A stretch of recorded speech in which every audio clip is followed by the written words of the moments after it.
It's a good thing I'm pretty, because otherwise my disability would make it difficult for people to recognize me as an actual human being. Oh, wait a minute. No, that's utter bullshit. Has it been like National Ableism Week, or is that just my life? Yeah, so I don't have a script for this video. I'm just gonna rant and ramble my little heart out because it has been a really, really difficult week. And I want to talk about some of the interactions that I've had this week that have been ragingly ableist, but also some other things that interactions that I've had in previous months, previous years, that I felt like haven't been enough for me to spend a whole video talking about. But just like just as a compilation, they need to be addressed. The comment that I started this video with, it's not word for word what somebody said, but I could read the subtext. I saw this lady. I saw this old lady and her friend. They were doing a Bible study, and my friend and I were walking through the room on our way out from using another room. And this lady looked at me and immediately said, no real introductory hellos or anything. She looked at me and she said, "What happened to you then?" And I used what is now becoming my go-to, and I said, "I don't feel comfortable discussing my medical information with somebody I don't know." And she said, oh, yeah, that makes people realize what they just asked and realized, oh, that was really invasive and intrusive of me. That's kind of gross. And her friend said, oh, she's a nurse. She can't help herself. Okay, so I've just started a course on clinical coding, and I'm reading that when you're handling patient information, confidentiality is key. You don't ask somebody their medical information because you're curious. If you are not in a context where you need to know their medical information, people's medical shit is none of your business. And then I said to her, can you tell me, if you can tell me a nice way of becoming a wheelchair user, I would love to hear it. And she said, well, there are no nice ways. And I said, exactly. That's why it doesn't make for nice small talk. And then she said, oh, okay. Do you manage, though? I said, yes, I manage. And she said, well, you do have a lovely face, though, so I suppose that carries you. I was so stunned. In hindsight, I wish I'd asked her just, what do you mean? What would happen if I didn't have a lovely face? What would happen then? Would I fall down? My mum said my wheelchair is the thing that carries me right now, like literally. But what do you mean? I think what she meant was that my lovely face helps me function in society, helps society acknowledge me as a person. Because for someone like her, an ugly disabled person would be more difficult to talk to and accept. Thank goodness I'm pretty, because that means I'm still human. I remember too, when I first became a wheelchair user, and like I'd been chronically ill for a while. I'd started using a walking frame, and then I got a wheelchair. And there were people who commented to me directly to my face and said, oh, it's such a shame because you're so pretty too. Oh, it's such a shame. You're beautiful. Okay, so if I wasn't beautiful, I'd be like, oh, well, not too much of a waste then. Like, what? What are you saying? What are you saying? What on earth are you saying? Also, why do I need a lovely face to carry me? My disability doesn't take anything away from my personhood or my humanity or my validity as a member of society. I don't need anything extra. I don't need a pretty face. I don't need wealth. I don't need societal standing to make up for the fact that I'm disabled. I don't need anything like that. I'm a person who's sitting down. I don't need anything extra to make up for that fact. I don't need anything to carry me. So that was Wednesday. That was last Wednesday. Then on Saturday, I had an interesting experience. I went to a local market. I've been going there for 4 months trying to sell stuff, not doing very well. I think I will try Etsy. And every time I've gone there, the bathrooms, the disabled access bathrooms have been filthy. I'm talking unidentifiable grime and clumps. I don't know if the clumps are poo. I don't know. And spiders' webs, with their inhabitants still present in the sink, in the toilet, on the walls, everywhere. And it's been disgusting. In the first month, I was like, oh, this is a little weird, but I'm sure they'll clean it next time. They didn't.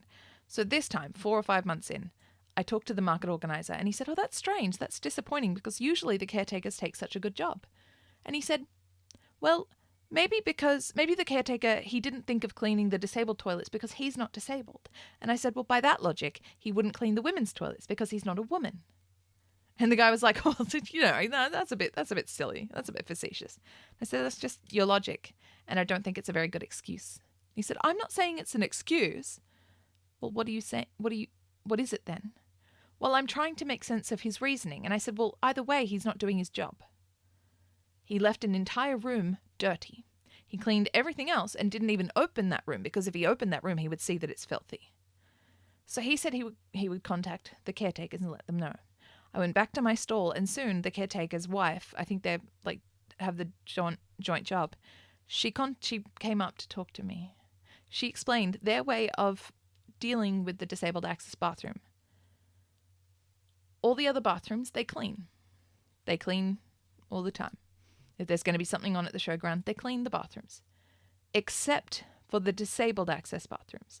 The disabled access bathrooms only get cleaned if they know for certain that a disabled person is coming to the showground. And my partner said, how do you know? She couldn't answer. And I said, I've been here for the past 4 months. She said, well, we didn't know that. I said, I didn't realize I had to tell you that I was coming here and that I would need to pee. She didn't really have an answer for that either. And I said, is it advertised anywhere? If you are coming to this showground and you have a disability or you are intending to use the disabled access bathrooms, please contact the caretakers in advance so they know to clean the bathrooms. Is that advertised anywhere? And she said, oh, no. But she still didn't seem to twig that this is a really shitty way of treating the disability community. Just not cleaning our bathrooms, and I'll clean them if I have a good enough reason, but just their existence isn't a good enough reason. And I said, I've never seen a disability bathroom that cleaners needed an extra reason to clean. Usually they're cleaned because they're there. There's a bath. It's a bathroom. It's not a separate thing. It's a bathroom. It's a room in the bathrooms, and you clean it because it's there. You're not like, oh well, if somebody gives me a good reason, then I guess I'll clean it. And I said to her, it kind of feels like if there's just one person using it, you don't see it as worth it. She's like, that's not it at all. Taking real offense to the fact that I'm pointing out her ableist attitude. And I said, okay, so you only clean the disabled bathrooms if there's going to be somebody definitely using them. You don't clean them just in case. Is that right? Yes. Okay. So if there's a men's event, you obviously don't clean the women's bathroom because nobody's going to be using it. She said, oh, we do. We do clean the women's bathroom just in case a woman might use it. Okay, so for able-bodied women and able-bodied men, you always clean their bathrooms just in case because, oh, heaven forbid they need to use a dirty bathroom. But for disabled people, who gives a shit? They should give us a reason to clean their facilities. They don't get clean facilities by default. They need to step up and let us know. And I said, disabled people should be able to just go into the community and not announce our presence. We should just be able to go and expect clean facilities like able-bodied people, right? And she seemed offended that I was using language that seemed to separate able-bodied people and people with disabilities. And I was pointing out, that's what you're doing. You're saying you clean everybody's bathrooms except those of the disability community. And she said, well, we barely clean them because no one uses them. And my partner pointed out, probably no one uses them because they're filthy. Chicken and egg, you know? And I talked to somebody later and she said, a lot of people here, a lot of stall holders here would like to use those bathrooms for various reasons. They're not visibly disabled, but they have chronic health issues or invisible disabilities or are older and need those handles and what are they called? Grab rails. But they refused to use those bathrooms because they're filthy. Also, they didn't realize that they had to report to the caretakers to request certain things to be done. They had to request that the caretakers do their job. So yeah, that was fun. And after that, I had a full crying, head punching meltdown, and I had to go home. Yay. There was another instance. I don't think I talked about it on YouTube, but I was minding my own business at Centrelink. I was sitting 2 meters apart from everybody, which was the requirement of these seats, and a man approached me and sat in the chair that I was parked next to and immediately said, "So why are you in the chair?" And I thought, you know what? He came all this way to talk to me.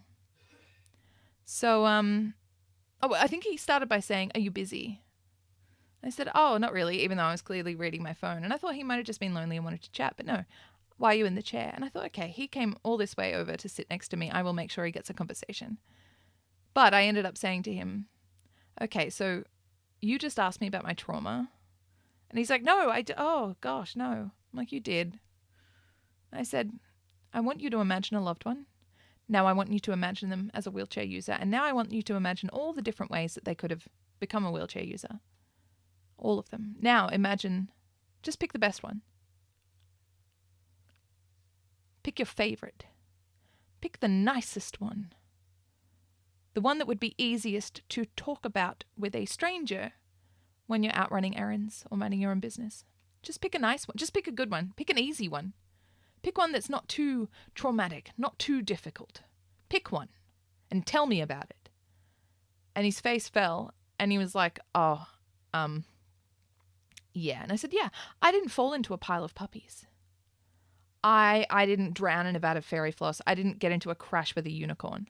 There is no nice answer, and there is no way that this can be a nice chat. I was just here doing an errand, and then you approached me and asked me about my traumatic medical history." And I said, you didn't want, that was the first thing you saw when you saw me. You didn't want to know anything about me as a person." And he said, "No, actually, the first thing I thought of was that you were very well dressed." I said, "Well, you didn't say that, did you? The first thing you said, you didn't say, 'Hey, I love your outfit. It's nice to see somebody so well dressed.' You said, 'Why are you in the chair?' You went straight to medical trauma that you have no right to know." I said, "Look around. Is there anyone else who looks a little different, who you're curious about? Would you approach them and ask? Would you approach them? If there was somebody who had hair that you have, little hair, like hair that you had never really seen before, a hairstyle you'd never really seen, maybe like scars or burns or strange tattoos or like weight difference or height difference, would you ask them? Would you ask them? Or is it just disabled bodies that are for public interrogation?" Yeah. And I'm realizing a lot of the time when I get these people approaching me and asking me this, I'm taking the time to educate. But I shouldn't fucking have to. I shouldn't have to. I shouldn't have to explain to somebody. That was a really invasive question you just asked, and it brought up a lot of trauma, and I don't think you should ask that of people. It's like if somebody punched you in the face and then you said, "Okay, so what you did there was actually quite harmful to somebody, and it's not a good thing to do, and I think in future you should probably restrain from doing that." Like, I shouldn't have to do that. I shouldn't have to do that. And I probably need to start being more rude. I need to be more rude. If somebody asks me, "Why are you in the chair?" I really need to just say, "What the hell? Why would you ask me that?" "Oh no, I'm just curious." But that's my medical trauma. Could you tell me about your latest surgery and your latest doctor's visit? Is that something that you're comfortable with? Because that's essentially what you just asked me. You asked me a very invasive question that brings up a lot of hurt, and it's nothing that you need to know. It's also inspired a new song called "Don't Ask." Don't ask, oh, it's making you look like an asshole. It's really none of your business. Are you sure you want to go through this? Don't ask. Oh, it's just really not cool, bro. I'm just trying to do my groceries. Will you let me scan my milk, please? Yeah, that'll be my next hit. I am sick of it. I am sick of it. I'm also just sick of, like, this particular week of that lady clearly seeing that I'm disabled. So my validity as a human went down, right? Oh, but I have a lovely face. So I'm edging back in. I'm just just getting back there. And then this other person openly stating, well, no, disabled people don't deserve the same rights as other people. Why would they? No, they have to jump through different hoops. Of course they do. Yeah, everybody deserves a clean bathroom. Everyone deserves clean facilities. Of course we'll keep things clean for people, but not disabled people. People with a capital P deserve clean facilities. Disabled people, capital D, lowercase p, don't. We'll do that, if we have to, like if certain conditions are met and they do certain work on their behalf, then we might give them the privilege and the gift of clean facilities, but they don't automatically get clean facilities because, they're different. They're in a different category of person. They're not the same. As we all know, they're not the same. I'm a person, I'm just sitting down. I'm a person, I just have different needs. I am a person, I am a person. I am a person, I'm a person. I am a person. I don't need anything extra to carry me. I'm a person. I don't need anything extra to validate me as a person. My disability doesn't take away my personhood. I should be able to go into somewhere and expect the same rights as somebody else, such as a clean toilet. I feel like that's fairly decent. I feel like that's fairly reasonable. Even like there's an organization I work with and they can see me as difficult because I have certain expectations and certain preferences. My preferences are things like I like to meet somebody before they see me naked. I stand up for myself, metaphorically, if things aren't done in a way that, like, respects my self-advocacy. And I utilize my self-advocacy a lot. It's like we love supporting disabled people when they speak up for themselves, as long as when they speak up for themselves, they agree with us. Some able-bodied advocates for disabled people have that attitude. And then if the disabled people, we self-advocate in a way that is different from what more performative people want, we're seen as difficult. No, we're not. We're people who would like our rights respected. We are people who would like to have the space in society that we just genuinely deserve. Because we're people. We're people. We're people. I'm just going to keep saying it. We're people. We're people. We're people. We're people. We're people. We're people. We're people. Sometimes we're sitting down. We're people. Sometimes we don't have a limb. We're people. Sometimes we're neurodivergent. We're people. Sometimes we have differences in hearing or seeing or speaking. We are people. We're people. We're people. We're people. We're people. Yeah. And I'm kind of getting sick of educating people.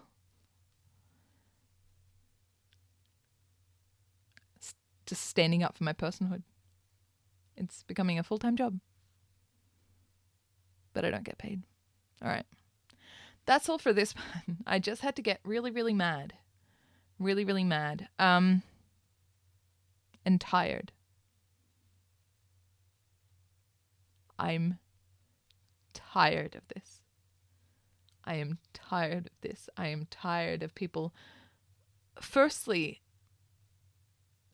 having the expectation that they have a right to my life and to my life experience and to my knowledge. They have a right to know things about me, but that I don't have a right to basic things like a clean bathroom and access to a room that has food in it to sit down and eat with other people. That's the weird thing. You have the right to my story. You have the right to my personal things that I've gone through. You believe that you can ask me, why are you in the chair? And if I say, that's kind of rude to ask, oh my gosh, I was just curious, I was just asking. And if I say, can I have a clean bathroom? That's kind of a lot of work for us. Hi, can I get into your restaurant? Because I'd really like to eat your food. That's just like, we'd have to then like buy a $150 ramp to put out there. And like, that's a lot for us. So, it's just a lot. What is this? What is this? That's all for this one. Thank you for listening and for ranting with me. I will see you whenever I make another video. Join me for my live streams. I'm doing live streams, trying to do them every weekend now. It's 3 p.m. Eastern Standard Time, Australia time. Saturdays, 8 p.m. like West Coast US. Saturdays, 11 p.m. East Coast US. And Sundays, 4 a.m. Greenwich Mean Time up in Europe area. Join me. Last time I mostly played original music the whole time, but I want to open it up to questions. If you want, that's the time to ask me questions. Not when I'm out doing my groceries. Not when I'm out just minding my own business. Not when I'm out just having lunch with my partner. Not when I'm out doing those things. But it's when I have an open forum. When I invite the questions, then just sock them to me. Like, just go for it. Ask me then. That is the purpose of these streams, so that I can kind of cut down on those other things. Yeah. And just hear some of my original music. I might have this new one done by them. All right. Bless. Try not to be an asshole.